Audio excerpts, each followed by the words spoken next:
നമസ്കാരം. ധനുക്കൂറുകാരുടെ 2026 വിഷുഫലത്തെ പറ്റിയാണ് പറയുന്നത്.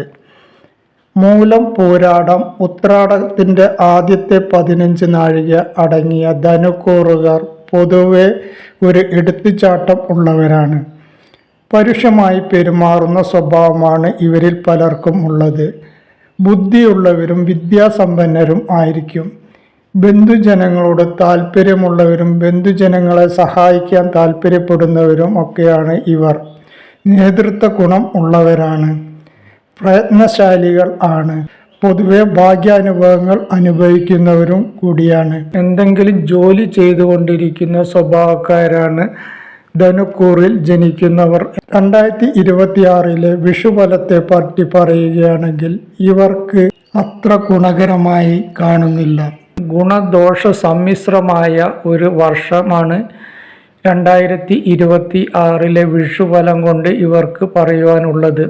ശനി 4 ആയതുകൊണ്ട് തന്നെ, കണ്ടകസ്ഥാനത്ത് ശനി ഉള്ളത് കൊണ്ട് തന്നെ ചില പ്രയാസങ്ങളൊക്കെ നടന്നുകൊണ്ടിരിക്കുന്ന ഒരു സമയം കൂടിയാണ് ഇപ്പോൾ. എന്നിരുന്നാലും വ്യാഴത്തിൻ്റെ ഒരു അനുകൂല സ്ഥിതി ഉള്ളത് കൊണ്ട് തന്നെ അത്ര വലിയ ബുദ്ധിമുട്ടുകളും ഇല്ലാതെ തന്നെ കാര്യങ്ങൾ മുന്നോട്ട് പോയിക്കൊണ്ടിരിക്കുകയാണ്. എന്നാൽ വ്യാഴം ജൂൺ 2 അഷ്ടമസ്ഥാനത്തേക്ക് വരുന്നതോടെ, 8ാം ഭാവത്തിലേക്ക് വരുന്നതോടെ ഇപ്പോഴുള്ള ഗുണപരമായ അനുഭവങ്ങളിൽ ചില മാറ്റങ്ങൾ വന്നു ചേരുന്നതാണ്. അത്ര ഗുണകരമായ ഒരു അനുഭവമായിരിക്കില്ല ഇനിയുള്ള ഒരു വർഷം. എന്നിരുന്നാലും വ്യാഴം അതിൻ്റെ ഉച്ചസ്ഥാനമായ കർക്കടകൻ രാശിയിലേക്ക് വരുന്നത് കൊണ്ട് തന്നെ ഇവർക്ക് ദോഷഫലങ്ങൾ വലുതായിട്ടുണ്ടാവാനൊന്നും സാധ്യതയില്ല. വ്യാഴത്തിൻ്റെ ദൃഷ്ടി ശനിയിലേക്ക് ഉള്ളത് കൊണ്ട് തന്നെ ശനിദോഷവും ഈ സമയത്ത് കുറഞ്ഞു കിട്ടുവാൻ സാധ്യതയുണ്ട്. സാമ്പത്തികമായി ചില തടസ്സങ്ങളൊക്കെ ഉണ്ടാവുവാൻ ജൂൺ 2 ശേഷം സാധ്യത കാണുന്നു. വിചാരിച്ചതുപോലെ കാര്യങ്ങൾ അത്ര നല്ല രീതിയിൽ മുന്നോട്ട് പോയിക്കൊണ്ടിരിക്കണമില്ല. ധനപരമായിട്ട് ചിലവുകൾ വർദ്ധിക്കുവാനുള്ള ഒരു സാധ്യതയും ഇവർക്ക് കാണുന്നു. ധനകാര്യത്തിൽ കൂടുതൽ ജാഗ്രതയും ശ്രദ്ധയും ഉണ്ടാവേണ്ടതുണ്ട്. വായ്പ കൊടുക്കുമ്പോഴും കടം വാങ്ങുമ്പോഴും അതീവ ശ്രദ്ധയോടെ കൈകാര്യം ചെയ്യേണ്ടത് ആണ്. കടബാധ്യതയ്ക്ക് സാധ്യതയുള്ള ഒരു സമയം കൂടിയാണ്. കടം കൊടുത്ത പണം കിട്ടുവാനുള്ള ബുദ്ധിമുട്ടും ഈ സമയത്ത് ഇവർക്ക് ഉണ്ടായി എന്ന് വരാം. ആരോഗ്യകാര്യത്തിൽ കുറച്ച് അധികം ശ്രദ്ധിക്കേണ്ട സമയം കൂടിയാണ്. ചെറിയ ചെറിയ അസുഖങ്ങൾ ഉണ്ടാകുമ്പോൾ തന്നെ വൈദ്യസഹായം തേടേണ്ടത് ആവശ്യമാണ്. ജോലി ലഭിക്കുവാനും ജോലിയിൽ സ്ഥാനക്കയറ്റം ഉണ്ടാകുവാനും സാധ്യതയുണ്ടെങ്കിലും ജോലി ഭാരം കൂടുന്ന ഒരു സമയം കൂടിയാണ്. ടെൻഷൻ ഒഴിവാക്കേണ്ടത് ഉണ്ട്. അമിതമായി ഉത്കണ്ഠ പാടില്ല. ഭൂമി വിൽപ്പന നടത്തുമ്പോൾ വിചാരിച്ച അത്ര നേട്ടം ഉണ്ടായിക്കൊള്ളണമെന്നില്ല. നഷ്ടം ഉണ്ടാകുവാനും സാധ്യതയുണ്ട്. കാർഷിക വൃത്തിയിൽ നേട്ടം ഉണ്ടാവും. കലാ കായിക രംഗത്ത് ഗുണം ലഭിക്കുന്നതാണ്. വിവാഹം നടക്കാൻ ആഗ്രഹിക്കുന്ന യുവതി യുവാക്കൾക്ക് അവ നടന്നു കിട്ടുന്നതാണ്.